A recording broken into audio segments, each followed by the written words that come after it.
So today we have the ruins of a seaside attraction that in its prime was the largest of its kind in the entire world. And the design was ingenious. It's the sort of place that you wish you could travel back in time and enjoy. I'm so happy that we finally have an episode with no death or destruction. Yeah, there's a little bit of dynamite and some arson. But I want to lead with the nice stuff, Tom. I know you've had a hard week. Okay. Please go gently. I was excited for a second there. This is Where Did Everyone Go? With me, Dr. Sasha Auerbach. And me, Tom Ward. A journey into the weird history of abandoned places. Well, we're in the shadow of the Golden Gate Bridge, the city of San Francisco. Okay. I'm seeing from the video quite a rugged, wave-beaten shore. But there's a gap between two rocky headlands where some alterations have happened, it looks like. Yeah. There's been some excavations and cutting into the cliffs. It's definitely happened here. But it's all blended in. It's hard to know what's man-made and what's natural. I could see a lot of concrete foundations, though, and some of them are getting covered by the sea as the waves roll in. Yeah, there's not many clues as to what this place actually was. You can tell a lot of it's missing. Okay. All right then, Sasha, bring it alive. Where are we, and where did everyone go? All right, so we begin our story in 19th century San Francisco, which was booming, and its growing population had money to spend in their spare time. Now, San Francisco, one of the reasons San Francisco is booming is because of the gold rush. It's huge in California and in Canada, and San Francisco is going to be the largest city to take advantage of all that. Okay. Now, one businessman saw an opportunity. A millionaire engineer named Adolf Sutro. Back when Adolf had no cultural baggage. Yeah, back in the day. Sutro arrived in California at the height of the gold rush and began a career as a merchant before becoming a mining engineer, clearly a good business to go into. He amassed a small fortune, and in 1881, he bought the land to the west of the city known as Point Lobos, that's Point Wolf. And he soon had his light bulb idea. As he watched the rock pools fill when the tide came in and empty as it receded, he noticed that all the sea life that came and went along with the water kind of moves in and out as well. Here was a ready-made museum of natural history that Sutro wanted to share with the public. You ever spend any time in tide pools? For sure. I've never been in one. They are absolutely lovely. You just need a rocky shore rather than a sandy shore. And at high tide comes in, and when high tide receives, it leaves these pools that are incredibly rich in marine life. You can see crabs and fish and urchins and anemones. If you look really closely, you might see, if you're lucky enough to see, an octopus or an eel maybe. All of them very confused looking, I'm guessing, from being like, where the hell am I? No, they're in the water. They're happy as clams. Right. Literally happy as clams. Right. Yeah. That's where the expression came the from. octopi are especially cool because they can leave the water for brief periods of time. So the octopi can actually move from one pool to the other. Oh, so they walk onto the shore and have a they little kind of walk around. and pull themselves along. Little local tourism. Little local tourism. I don't like this pool. I'm going to the next pool. Better Look at that, crabs. honey. So, what he was thinking is if only the tide pools were larger and more accessible to the public. And in 1887, after much work transforming this cove, his dream of an aquarium, a living aquarium, a natural aquarium, came true. So here's an excerpt from the San Francisco Morning Call newspaper describing how it all worked. At high tide, the gates will remain open so that the water and the living objects in it can come freely into the aquarium. At high water, the whole aquarium will be flooded, the pathways and everything, and no one can go in then. The living objects will be retained and will seek the comparatively deep water in the ponds. Thus they will be caught as in a trap. When the waters have receded sufficiently from the pathways, the public will be admitted inside the walls. Sea anemones, devilfish, angelfish, and perhaps even occasional seals may be caught in this aquarium. I like the way that seals are given a special nod here. Is it rare to see a seal? I mean, caught in a tide pond, I would imagine. They're fairly large creatures. Right. And they're pretty sensitive to, when the water's coming in and when the water's coming out. Okay. So suddenly they're all in this particular pond. Is it like an aquarium with a glass screen, or is it? No. That's the whole point. Looking into it. The classic aquarium is these glass tanks. This is different. Like, this is a natural living aquarium. So you're basically above it, looking down into these ponds with the sea life in them. Okay, so they're basically suddenly in this area, and they're looking up, and there's a whole bunch of people in bodices and dress and top hats and. Yeah, I doubt the fish recognized the styles at the time, but essentially that's oh, look, she's wearing a crinoline. Did you see that, Ralph? Oh, look, a clam. That's not what they're about. But I think the real cool concept is that in a regular aquarium, if you stand at any given tank, you're just going to see the same fish over and over again, right? And some of them actually only have a few fish in them. I mean, I love the London Aquarium, don't get me wrong.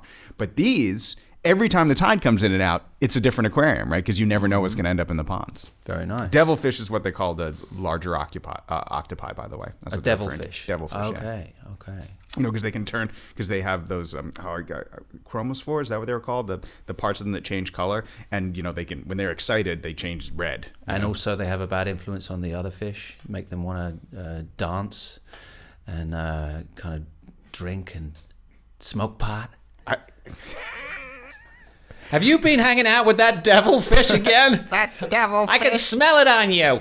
He's been showing you anemone pornography. Were they like the Kevin Bacon of their time? Is Kevin Bacon a bad influence? Oh, you gotta cut pod loose. Okay, that's a great reference.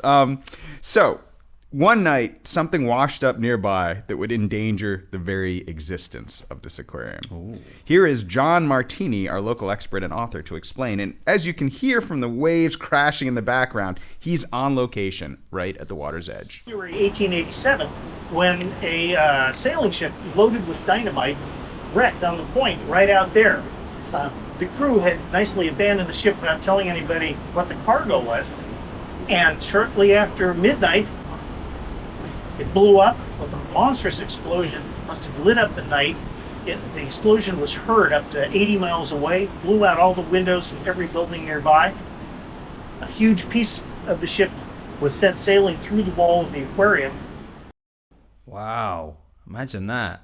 Yep. You're just at home playing Cinch or reading Little Women or whatever people were doing in the 1880s, and then poof. What is Cinch? It's a card game, isn't it, from back in the day? Oh, God, I thought it was just like tying a rope around yourself and pulling it. That's super boring. So there was no TVs. All there was to tie rope around various parts of your anatomy. What are you playing? We're just playing Cinch. Don't come in, honey. No. PG-13. Okay, so did this destroy the aquarium?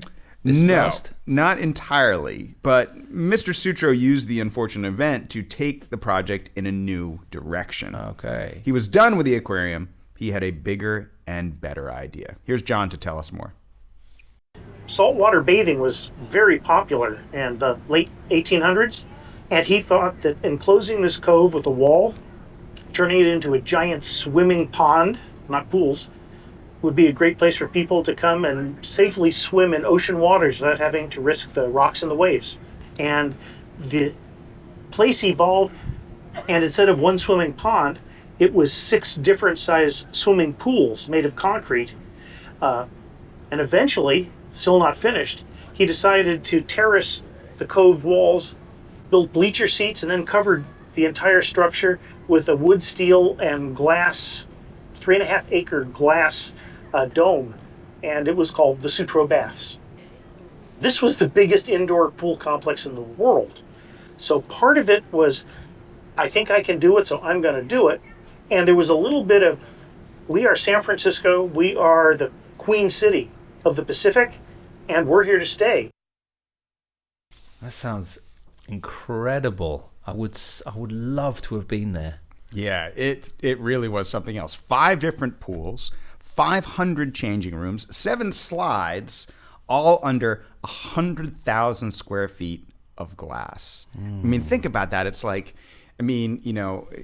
in Britain, we could compare it to something like the Crystal Palace or the Alexandra Palace in the States. I think you'd have to look at something like the New York Botanical Gardens, and even those are not as large as the structure that he's talking about. Yeah, it's audacious. Yeah. And it was only 10 cents for general admission, and an additional 15 cents for admission to the pools, and that included a swimsuit, a towel, and a private changing room. They provided the swimsuit as well. They provide the swimsuit. That's the swimsuit was not necessarily a commonly owned item back in the day, I guess. Wow. But it was probably one of those like old-timey swimsuits that's like large. Yeah, just for men, it was just shorts that stopped just underneath their chest, and all the men would suck in their tummies. No, like I think the men wore the one-piece ones as well back in the day. Yeah, it went all the way down to your knees, and then and then it's like a tank top kind of up top. Yeah. The women's ones are even more extensive. Right. I mean, yeah, they don't give me free shorts at the leisure centre, that's for sure.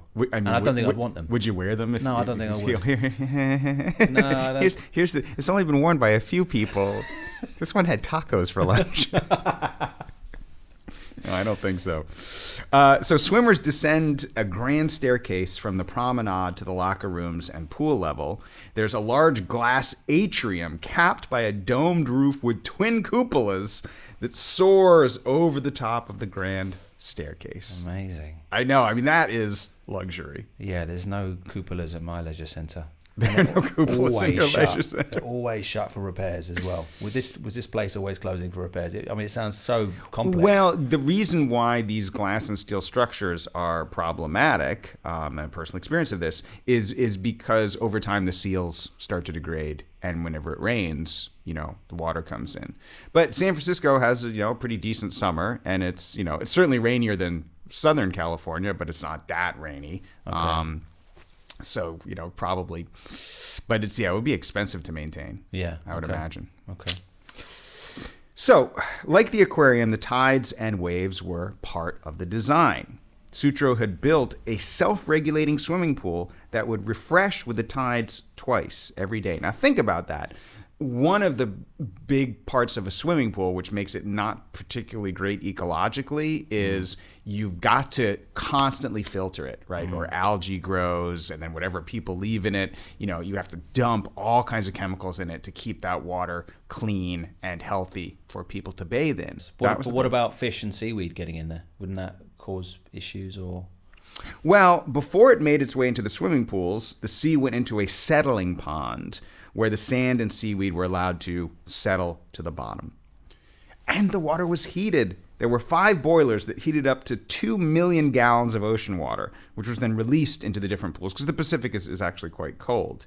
And each one of these pools had a slightly different temperature, ranging from 62 degrees, which was the coolest pool, all the way up to 80 degrees, which was the warmest pool. Wow, that's really warm. 80 degrees? 80 degrees, That's too warm for swimming. This is 80 degrees Fahrenheit, not 80 degrees centigrade. You're not parboiling your swimmers. I was going to say, Up to 180 degrees. That was the least popular of all the pools. But the cold one after feels really That's where you refreshing. put like the redheaded stepchild you don't want anymore. Like, whoosh. In you go. No, I don't want to. It feels like burning. It is. Bye-bye, honey. So Sutro added other attractions at his baths, including an electric streetcar line to get people there, stuffed animals, a mirror maze, and a Ferris wheel. I personally am terrified of mirror mazes, so this would not have been an attraction for me. Yeah, mirror maze. Yeah, the only thing worse than one of me is like 16 of me all staring at me. I don't like it. There was also a sort of amphitheater with rows and rows of seats for spectators, and it could accommodate 10,000 people. Wow. What for people who just like to watch people having a swim for general swim watch? No, they had shows and stuff. Yeah, it wasn't just like come watch people in their giant bathing suits splashing. This is a place to be. It's like a hangout. Imagine quite the locale. Your local council spending that much on the local leisure centre. I literally cannot. I can't get them to pick up dirty mattresses off the sidewalk, so I don't think 100,000 square feet of glass enclosed swimming pool is on the current budget. Yeah, I went for a swim on my birthday a couple of years ago, and the app was mistaken about closing time, and they actually kicked me out of the pool because they'd made a mistake on the app. about closing time, and then they didn't give me a refund. Oh, well. So it's quite a different experience I've had. Yeah, but that money is probably going to like educate children and help old people. So don't be so bitter. What was it, like five quid? You're so was it 5 quid? It was 8. 8. Oh. Yeah. If that's not, you still bitterly resent that £8 you paid to the council. Your birthday swim, being kicked out. out. Okay, birthday swim. Okay, fair enough. When you're swimming and then a lifeguard starts walking beside you and you're like, oh no. Did you try that? Did you say, but it's my birthday. It's my birthday. It's for my mental health. Here, Tom, have a free lolly. Yeah. Shut your pie hole. I got nothing. So how about nothing? I got frog marched out of there, dripping through the foyer. I used to be a lifeguard, and no one is more annoying. Why you seem so surprised? I can't picture you being a lifeguard. Absolutely. So was I. Really? Yeah. No, anyone can picture you being Alice. And I got to tell you, she did the rota. She did the rota. Right, Sasha, you're on duty today. Nothing is more annoying than that person that won't get the hell out of the pool. There was one guy, he always used to come 10 minutes before the pool closed and would insist on doing his laps, and he had to do like all 50, before he would leave, even though we're shutting the pool down. Like, we got lives, homes and stuff we want to get to. And what we would do is to signal to him, because he would swim with a snorkel, so his head wasn't above the water, is we would take a kickboard, a foam kickboard, and we would like flash it back and forth. But he would just ignore it because he was a jerk. Right. So in order to get him to stop, we developed a strategy, rather I should say I developed a strategy, which is when he came to the end of the pool, I would jam my hand over the top of his snorkel. What's going on? Why are you doing that? I was like, the pool is closing, sir. Oh my Get God. out of the pool. So if you're listening, Bob, if you're still out there, man, I would have happily drowned you given the opportunity. Yeah. Did you ever just leave your hand on it a little longer than you should have? No, he popped up like a weasel. Boo! Right. Anyway, Man. so this beautiful structure, which Bob would never be allowed in because he doesn't respect the pool, would all be brought crashing down by a brazen attack. Oh. But we'll get to that after the break.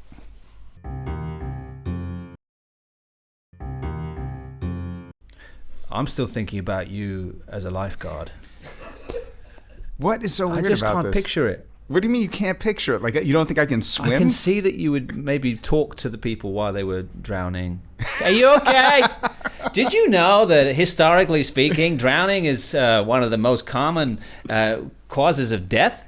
And during the Soviet invasion of Poland, there was actually, I can't actually see you kind of doing it. And yeah, I also, like, me and my best mate Colin, we were the best guards ever because we actually were really good at the skills tests and we always passed everything with flying colors. You're right, though. I wasn't, I took a pretty leisurely attitude, and I was actually guarding the pool one time. This was at a health club. It wasn't at like the ocean. That's much more severe. And I was just sitting there, flipping my, you sit there and you flip your whistle around. It's what you do. They train you how to do that. Right. Flip the whistle. And there's this kind of bougie health club, and this woman comes along and she's like, I did. My son's in the deep end, and you're not paying attention to him. I'm like, ma'am, I'm aware of everyone in the pool. It wasn't a very big pool. And she's like, no. I've been watching him. He's in the deep end, and you're just talking to those girls. You're not even paying attention. I was like, ma'am, I assure you, I am aware of what's going on. She's like, he's in the deep end, and he can't even swim. And I finally turned around like, ma'am, if he can't swim, why are you letting him go in the deep end? Mm-hmm. And apparently, she went and complained to the manager. And to this day, they still use that in their training lessons, like how not to talk to members. Nice. It's like ultimately the child's welfare is the parent's responsibility. Yeah. I've always thought. Yeah, don't throw your kid in the deep end. Yeah, so it was your parents' fault that you had to get out of the pool early. Yeah, I feel like when they took you for your birthday swim. If you're his mum, he's always in the deep end, baby. Get the fuck out of here. Where'd my mommy go? I'm drowning. Emotionally. Okay, so back to our pool. This Californian attraction was spectacular. Hugely impressive for the early 20th century. And here's John again to tell us a bit more. If you were to have walked in to the bathhouse at the dawn of the 20th century, when it was still new and attracting huge crowds, the cacophonous noise of hundreds and hundreds of screaming swimmers sliding down slides and going off diving boards and overhead rings, huge numbers of kids slapping wet feet on the concrete floors, And on top of this, music playing. They had a house band that would play these big crashing overtures because the building was so big. If you tried to have a violin solo or a flute, it was lost. Early on, the bands you need to have crashing John Philip Sousa type marches or overtures from operas to really fill the bathhouse. Those poor flute players. Yeah, the poor flautists. There were kind of circus performances here too, from Professor Carl, the marvelous anthropic amphibian who eats, drinks, smokes, writes, and sleeps underwater, and the highest diving dog act in the world. Where does it end? This Sutro guy, was he on some early LSD? No, but this is the early 20th century. It was a time of, pageantry and entertainment, and, movies really hadn't taken off yet. Nobody had television. If you wanted spectacle and entertainment, it had to be performed. It had to be performed live. Right. He was really going for it. He was not holding back. Well, again, you want to bring the British would say you want to bring the punters in, right? You want this to be the place they go when they have, where they have other options. Why should they come here instead of going to, a music hall concert? Or why should they come here instead of going to a baseball game? And the answer is, we've got it all. We've got diving dogs. We've got a dude living underwater. We've got heated pools. We've got slides, and more slides. Yeah, we may have exploding ships. Yeah. Just next door. That won't be good for the roof. Yeah. And I don't think you can underestimate the American appetite for the consumption of spectacle. Amusement parks have for a long time been a huge thing in the United States. It lives on today in places like Coney Island and Six Flags. Americans just flock to those places like nobody's business. So this is, kind of very much in that vein. Yeah. It does sound incredible. Yeah, it's got just big, it's a loud, colorful, everything. Yeah, There were some special competitions held here too. Want to guess? See if you can pee on the flautist from the diving board. Hit the flautist with your pee. No, come on. Fun stuff involving water. Nothing gross. Diving? Diving, big dives. Well, remember it's a contest. You want people to be able to participate. Fast swimming. Who's the fastest swimmer? They probably have races, but no, this is better. A walking underwater contest with a 50-pound dumbbell in each hand, and quote, the man who walks furthest and brings his dumbbells above the water will receive $2.50. Nice. A princely sum. Is that a lot back then? I don't know. I guess probably like $50 or $100 would be my guess. That's 25 swims. There you go. And a 50-yard donut race where, quote, each swimmer must devour 6 donuts before starting. Yeah, I don't know if you'd be allowed to do that now. I think you're going to see those donuts again. Yeah, I think you would, yeah. Okay, wow. So... Sounds fun, though. Now, you've got to keep the 10,000 people happy. Yes. Now, there is also a kind of interesting racial political element to this story, because the baths were the focus of a significant civil rights battle in 1897. On July 4th, 1897, Black San Francisco resident John Harris visited the newly opened Sutro baths with a group of white friends. After paying the 25-cent entrance fee, which covered, as we talked about, the entry, the bathing suit, and access to the changing room, Harris was denied entry to the pools. He tried again a few days later, but was met with the same outcome. And he filed suit with the San Francisco Superior Court. Because of the speed with which Mr. Harris sued, it's speculated that he was aware of the applicable law at the time, which was the Dibble Civil Rights Act, a California state, not a federal law, California law that was enacted only months before that protected citizens against racial prejudice. And keep in mind that California was a very diverse state, right? Because you had all these people moving there for the gold rush. You had significant numbers of Chinese immigrants coming to work the gold fields. So, for America, you probably have to go to a place like Boston or New York to find a similar level of ethnic diversity at the time. In the courtroom, however, there was an air of indifference to the matter, a sense that the trial was a bit of a farce. After deliberation, the jury even asked the judge if they could just ignore the law, something you don't normally hear in a courtroom until recently. The judge said they could not, and the jury found in favor of Mr. Harris. but they only awarded him the minimum amount in damages sought, which was $100 for both incidents.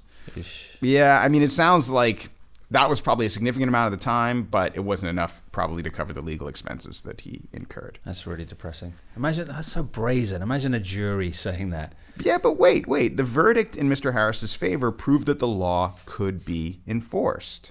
And it actually spurred a lot of other civil rights cases in its wake. So, yes, it might have cost a little bit more than he expected, and he received a little bit less, but it was an inspiration to people who followed afterwards. Yeah, but it wouldn't have been easy for him at the time going against the culture. A lot of negative publicity, but even though the law had supposedly changed, he would have not felt welcome in his case. But think about that. This is a half century before Rosa Parks is going to challenge the law in the South. That black people have to sit in the back of the bus. Yeah. And this guy's a pioneer.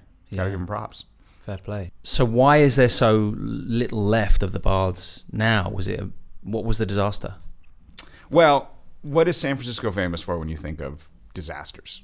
Earthquakes. Yes, exactly. The 1906 earthquake destroyed about 75% of the city, but the baths actually survive unscathed. Wow. I'm guessing the pools were shut that day, and the band were probably not required to turn up. Probably.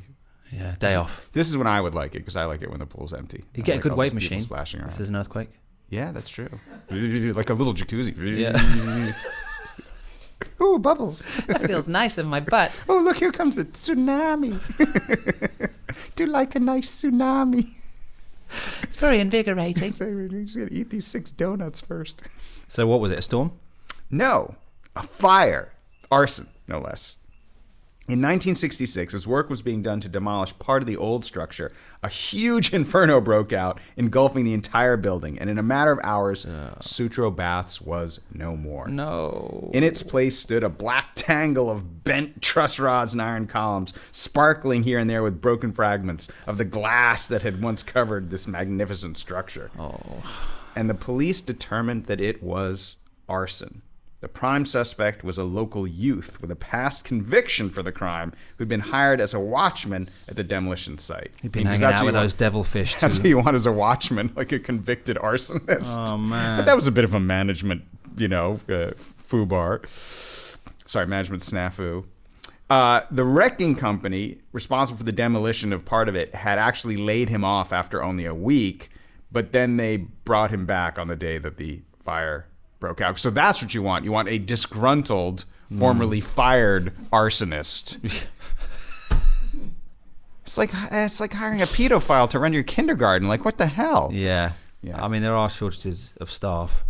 It's so hard to find qualified people to say, what about Bobby? Well, he does have a history of arson.